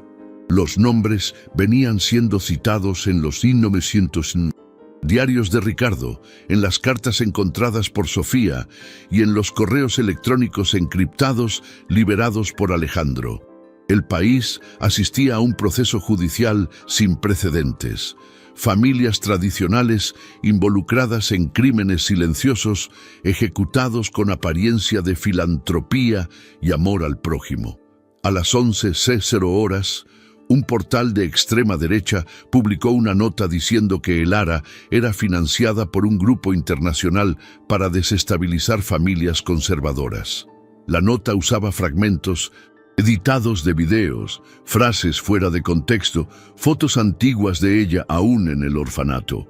La respuesta llegó en menos de 2 horas, con más de 200.000 comentarios de apoyo y decenas de videos de madres y padres diciendo: «Yo también soy Elara, y no necesitan pagarme para esto». A las 14:00 horas, Ricardo fue llamado a una nueva ronda de declaraciones. Llevó consigo una copia de los videos de los entrenamientos infantiles de la hermandad y un pendrive adicional con las fichas de admisión de 1900. La unidad 49. Al cruzar los nombres con datos públicos, los fiscales encontraron al menos 57 de esos nombres ligados actualmente a servicios de confianza en mansiones, condominios de lujo e incluso oficinas jurídicas de grandes grupos. Era la confirmación de que el esquema nunca había cesado, solo había evolucionado. A las 17:00 horas, Sofía recibió una visita inesperada. Una mujer de unos 50 años, delgada, con gafas de sol, diciendo ser ex empleada de la abuela de Minolzeta. «Alejandro, vine porque sé lo que ustedes están enfrentando y porque yo también guardé cosas que nadie quiso ver. Tengo diarios de la época en que la hermandad aún usaba otro nombre, se llamaba Fundación Voz Silenciada. Operaba desde 1969. Ellos solo cambiaron la fachada, pero nunca cambiaron el plan». La mujer entregó una caja con 7 cuadernos manuscritos y desapareció sin dejar contacto. Sofía cerró los archivos en la caja fuerte e inició la digitalización con ayuda de Ricardo. Mientras tanto, Elara escribía a mano un relato personal destinado al Consejo Nacional de la Infancia. Escribía con calma, letra firme, como quien sabía que cada palabra pesaría en el futuro. «No soy madre biológica, no soy empresaria, no soy activista. Soy alguien que escuchó un llanto y decidió no ignorar. Si esto es una amenaza, entonces estamos escuchando mal». A las 20:00 horas, Alejandro contactó a una organización internacional de derechos humanos y envió copias de todo el material, junto con la carta de su madre, los videos del bebé y los registros de manipulación judicial. Recibió respuesta pocas horas después. El caso sería presentado en el Comité de Urgencia de la Comisión de Protección a la Infancia de la ONU. Elara no celebró, solo respondió: «Si ellos escuchan, que escuchen con el corazón, porque si escuchan solo con los ojos, será solo otro espectáculo». En la madrugada, alguien invadió el sistema de cámaras del edificio. Las grabaciones del registro de entrada fueron corrompidas. Una nota apareció bajo la puerta del apartamento: «Fueron demasiado lejos, sepan parar». Sofía quería llamar a la policía, pero Elara se negó. «No, ellos quieren que temamos, que paremos. Si tenemos que parar, será por justicia, nunca por miedo». Ricardo vigilaba desde la ventana. Alejandro reforzaba la seguridad y Mateo dormía. Al lado de la cuna, sobre la cómoda, Elara dejó la carta lista que entregaría en el Congreso al día siguiente. Al terminar la última línea, levantó la mirada y susurró: «Tú escuchaste cuando nadie escuchó. Ahora todo el país tendrá que escuchar». En el fondo del apartamento, el portátil de Sofía emitía la alerta de que la digitalización de los últimos archivos había terminado. El contenido del cuaderno 7 revelaba algo aún más profundo: una hoja de cálculo con los primeros nombres de empresarios que, ya en los años 70, habían firmado un compromiso por escrito con la Fundación Voz Silenciada para mantener el control sobre niños de familias que consideraban socialmente inestables. Uno de los nombres era el del bisabuelo de Alejandro. Era la confirmación. La historia entera de la familia Ríos había sido tejida con base en el control emocional y la supresión de vínculos reales. Alejandro se sentó en la mesa y contempló la página abierta. No es solo que Elara no sea extraña, es que ella es lo que quedó de verdad en medio de todo esto. Y al decir esto, sin saberlo, él abría las primeras líneas del discurso que sería leído en 1900. Red Nacional 3 días después, cuando el país no tendría ya cómo fingir que no sabía lo que era la Hermandad Azul. A la mañana del tercer día, después de la nota de amenaza dejada en la puerta, el Ara despertó antes del sol, tomó a Mateo en brazos, abrió la ventana del cuarto y se quedó mirando el cielo oscuro con tonos de azul profundo mientras respiraba en silencio. Ella sabía que ese sería el día más importante de su vida y quizás el más peligroso. A las 8:20, ella entró en el coche junto a Alejandro y Sofía, con destino al Congreso Nacional, donde tendría lugar la primera audiencia pública sobre vínculos afectivos no biológicos en México. Una fila de más de 300 personas ya se formaba frente al anexo 2, la mayoría con pancartas y carteles escritos a mano. Quien escucha cuida, ella cuidó, el país vio. El llanto no es ruido, es aviso. Dentro de la sala, diputados, juristas, psicólogos, madres solas, cuidadores, investigadores y reporteros aguardaban. El Ara fue la tercera en hablar. El primero fue un diputado conservador que abrió su discurso diciendo que la familia necesita ser defendida del sentimentalismo desordenado. El segundo, un psicólogo indicado por la Hermandad, alegó que la emoción no puede sustituir los criterios legales. Cuando el Ara fue llamada, el silencio invadió la sala. Ella caminó lentamente hasta el púlpito, sosteniendo una copia doblada de la carta escrita a mano que había dejado al lado de la cuna de Mateo. Respiró hondo. Mi nombre es el Ara, Emilia Navarro. Fui criada en un orfanato donde aprendí a hablar solo cuando me lo ordenaban. Pasé por casas que me usaron como objeto de limpieza, gente que me llamaba invisible y por un sistema que nunca me reconoció como ciudadana. Pero fue en un cuarto silencioso, con un niño llorando en la cuna, donde finalmente encontré un lugar, porque ese bebé no me pidió diploma ni documento. Él me pidió escucha. Me pidió regazo y yo se lo di. ¿Ahora quieren decirme que eso no vale? ¿Que un vínculo construido cada día en silencio, entre cólicos y miedo, entre fiebre y sonrisa, no tiene valor? Algunas personas en la platea ya lloraban. El Ara continuó. No vine aquí a pedir nada. Vine a recordarles lo que olvidaron, que cuidar es política, que el afecto también es estructura, y que si el sistema no entiende esto, entonces el sistema necesita cambiar, porque quien escucha salva, quien calla repite el ciclo. Un diputado intentó interrumpirla, pero el presidente de la mesa autorizó que ella continuara sin cortes.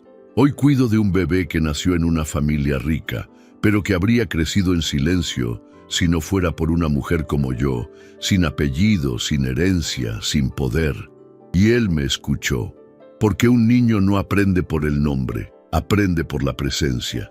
Y si ustedes tienen un poco de valor, reconocerán esto en la ley. Garantizarán que otras mujeres, como yo, no tengan que luchar tanto para probar que escuchar también es maternar. Ella dejó el púlpito bajo aplausos, de pie. Sofía fue a su encuentro, sosteniendo firmemente la mano de Mateo. Hablaste por todas nosotras. El video del discurso fue publicado oficialmente por la TV Cámara y alcanzó más de 20 millones de visualizaciones en menos de 24 horas. En los días siguientes, más de 50 proyectos de ley estatales y municipales comenzaron a ser rediscutidos con base en el contenido de la intervención de el Ara. Pero tras bastidores, el núcleo que aún quedaba de la Hermandad Azul se movilizaba. Uno de los abogados del grupo fue sorprendido intentando comprar el silencio de 2 testigos que habían prestado declaración sobre la desaparición de niños en los años 90. Al mismo tiempo, un dossier falso fue divulgado intentando vincular a el Ara a una red internacional de tráfico de bebés, con documentos falsificados y fotos adulteradas. Sofía contactó directamente al delegado responsable. Si ustedes no desmienten esta mentira pronto, ella será asesinada por la opinión pública. El delegado confirmó que los documentos venían de una impresora localizada en la misma dirección de una empresa fachada ligada al exministro que había sido encontrado muerto semanas antes. Alejandro publicó una nota diciendo: intentaron callar la verdad con miedo, ahora intentan matar la verdad con mentira. Pero la verdad es quien sostiene a mi hijo cuando llora, y eso nadie lo falsifica. A las 19:00 horas, Ricardo recibió una llamada del orfanato, donde vivió parte de su infancia. Una ex cuidadora suya, doña Elena, de 74 años, pidió verlo. Cuando él llegó, ella le entregó una cinta de casete. Guardé esto por décadas. Sabía que un día alguien tendría el coraje. Era una grabación de una reunión de la antigua fundación Voz Silenciada, donde nombres conocidos de la élite conversaban sobre cómo preparar emocionalmente a las futuras generaciones de la élite a través del control de vínculos externos. La voz de uno de ellos decía: el amor es inestable, el servicio es predecible. Entrenen a las cuidadoras, pero no dejen que se apeguen. La grabación fue autenticada por peritos y anexada al proceso. El país se paralizó. En medio de todo esto, Mateo cumplía su primer año de vida sin fiesta, sin invitados. Solo los 4. Elara, Sofía, Alejandro y Ricardo. Y en ese silencio, entre una sonrisa tímida y un trozo de pastel sencillo, Elara cantó la canción de siempre, pero ahora con otra fuerza, porque aquel niño ya no era un objetivo, era un símbolo. Y el país ya no tenía cómo fingir que no sabía. 2 días después del discurso de Elara en el Congreso, el Consejo Nacional de la Infancia aprobó por unanimidad la instauración de un grupo de trabajo para la creación de una nueva legislación orientada al reconocimiento formal de vínculos afectivos no biológicos. Era la primera vez que el Estado reconocía públicamente que el cuidado ejercido fuera de los lazos de sangre necesitaba protección y estructura. El impacto fue inmediato. Hospitales comenzaron a revisar sus protocolos de entrada y autorización de cuidadores.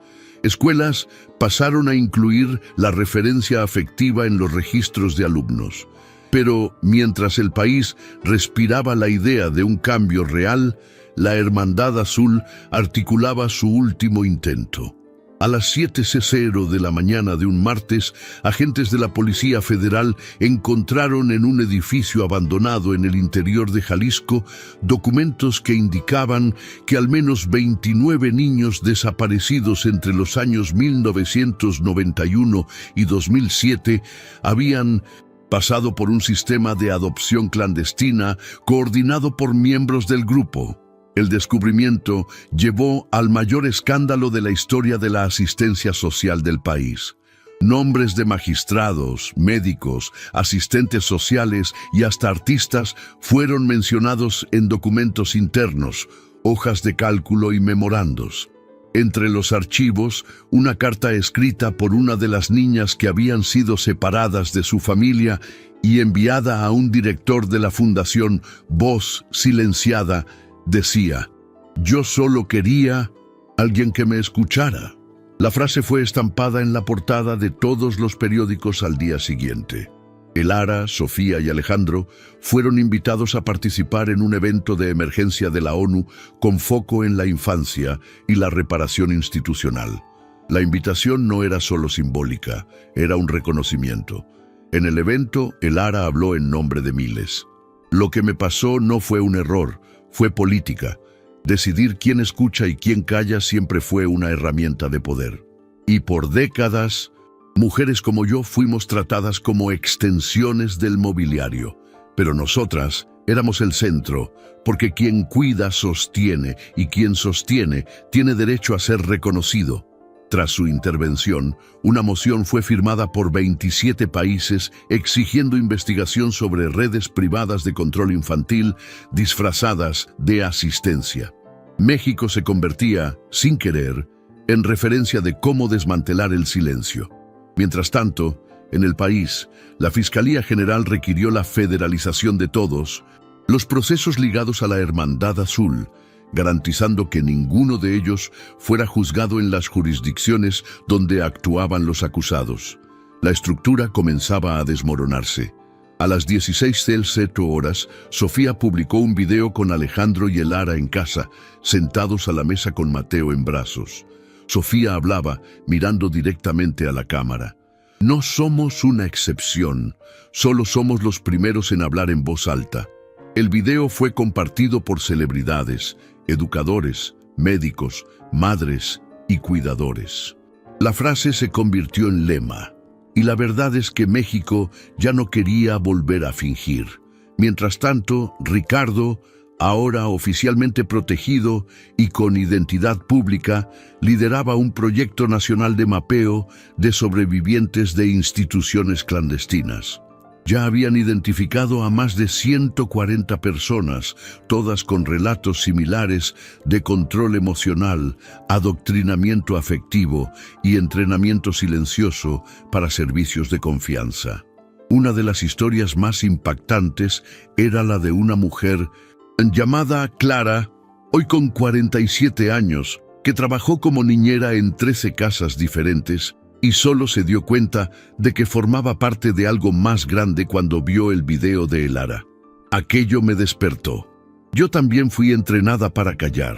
El Congreso aprobó en régimen de urgencia la primera versión de la Ley de la Escucha. El artículo primero decía: toda relación basada en cuidado continuo, responsabilidad afectiva y presencia emocional merece reconocimiento jurídico. La votación fue aplaudida en el Pleno, pero no todo estaba resuelto. A las 20:20, Alejandro recibió una nueva llamada anónima. La voz decía: destruyeron nuestro nombre, ahora destruiremos el suyo, comenzando por el pasado que creen haber enterrado. Alejandro no le contó a Elara, pero Sofía percibió que algo andaba mal. Necesitas decirme qué fue. Amenazaron con desenterrar nuestro pasado. Intentarán poner todo patas arriba. Sofía respiró hondo. Entonces nosotros lo contaremos primero, antes que ellos. La mañana siguiente, ella publicó un texto firmado por ella, por Elara y por Alejandro, explicando la historia desde el principio. Las omisiones, los errores, el miedo, el intento de fingir normalidad. Fuimos criados por un sistema que elegía quién tenía derecho a ser escuchado.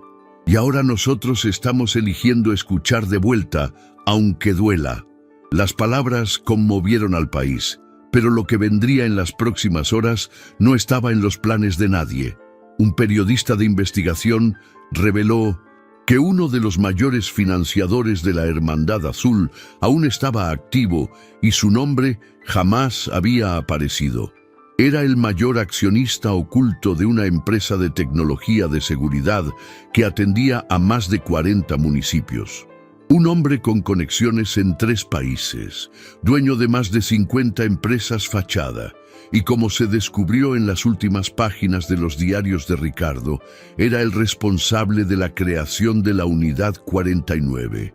Su nombre: Osvaldo Ríos, bisabuelo de Alejandro. Al saberlo, Alejandro dejó caer el periódico al suelo. Se sentó sin decir nada. Sofía caminó hasta él. Nosotros no elegimos esto, pero podemos ser el fin de esto. Elara tomó a Mateo en brazos, lo miró a los ojos y dijo: crecerás escuchando verdades, incluso cuando sean duras. Y sin que nadie lo percibiera esa tarde, el bebé dijo por primera vez una palabra clara. Señaló con el dedo y dijo: mamá. Elara no contuvo el llanto. Alejandro se levantó. Sofía lo abrazó. Ricardo sonrió y todo el país, por un instante, escuchó algo que no podía ser borrado. El nombre de Osvaldo Ríos, estampado en las páginas finales de los diarios de Ricardo, fue como una explosión silenciosa dentro de la casa. Alejandro no quiso hablar por horas. Se sentó al borde de la cama y sostuvo una de las cartas dejadas por su madre, intentando encontrar algún rastro, alguna pista de que ella lo supiera. Sofía se quedó a su lado en silencio, respetando su tiempo. Elara cuidaba a Mateo, pero sabía que algo más profundo había cambiado. Cuando Alejandro finalmente habló, la voz estaba firme. El apellido no dirá quién soy. Si mi bisabuelo construyó un sistema de control, dedicaré mi vida a desmantelar cada piedra de esto, comenzando por el propio nombre. Al día siguiente, Alejandro Ríos convocó a una conferencia de prensa. Entró solo, vistiendo una camisa sencilla y con un sobre en la mano. Mi nombre es Alejandro, hijo de Emilia, nieto de Lidia, bisnieto de Osvaldo. Hoy firmo la renuncia a todo el patrimonio, heredado directamente de la línea Ríos, y lo transfiero a la recién creada Fundación La Escucha, el total del 68% de las acciones de la holding principal, con la única exigencia de que sean gestionadas por un consejo de mujeres cuidadoras con historial de actuación afectiva y comunitaria. Mi nombre sigue siendo el mismo, pero su función a partir de ahora es otra: servir como ejemplo de lo que sucede cuando alguien escucha en lugar de mandar callar. El país asistió en shock. Ningún heredero había hecho algo similar. Elara en casa asistía en vivo con Mateo en su regazo. Sofía lloraba. Ricardo asistía desde el balcón y las calles comenzaron a llenarse espontáneamente de personas con pancartas, voces y cantos. Si él escuchó, nosotros también podemos. La Fundación La Escucha fue formalmente registrada 5 días después, con sede en Ciudad de México y filiales organizándose en otros 10 estados. Los primeros proyectos aprobados incluían la formación de cuidadoras, el apoyo a madres solas, la investigación de vínculos rotos por negligencia institucional y principalmente la escucha activa como política pública. Elara fue nombrada Coordinadora Nacional de Formación. Ricardo asumió el área de rastreo de sobrevivientes. Sofía quedó responsable de la articulación jurídica. Alejandro se retiró de la gestión, pero siguió como consejero técnico. Y Mateo, ahora con 1 año y 2 meses, era la imagen más replicada en toda la prensa. Un bebé en el regazo de una mujer que antes nadie veía, ahora símbolo de un país que por fin escucha. La Hermandad Azul tuvo a sus últimos miembros identificados y arrestados. Más de 209 acciones corrían en la justicia, con posibilidades reales de condena. Y en los registros oficiales, por primera vez en la historia del país, un bebé figuraba como vinculado afectivamente a una mujer fuera del núcleo familiar biológico, con derechos integrales reconocidos. Elara recibió la partida del vínculo en una sala sencilla junto a Sofía y Alejandro. Cuando tomó el papel, leyó en voz alta: referente al niño Mateo Ríos, se registra como vínculo materno-afectivo primario Elara Emilia Navarro. Ella sonrió con los ojos empañados y susurró: ahora está escrito. Alejandro respondió: siempre lo estuvo. Sofía abrazó a los dos. Ricardo entró en la sala con una noticia: recibimos confirmación de 40 sobrevivientes más de la unidad 49. Están vivos y quieren hablar. Elara se levantó, sosteniendo el documento en sus manos. Entonces, ahora es nuestro turno de escuchar. México cambiaba no por decreto, sino por escucha, por coraje, por vínculo y por una mujer que oyó un llanto en una madrugada cualquiera y decidió con el pecho abierto que aquello no era ruido, era una llamada. Y ella respondió: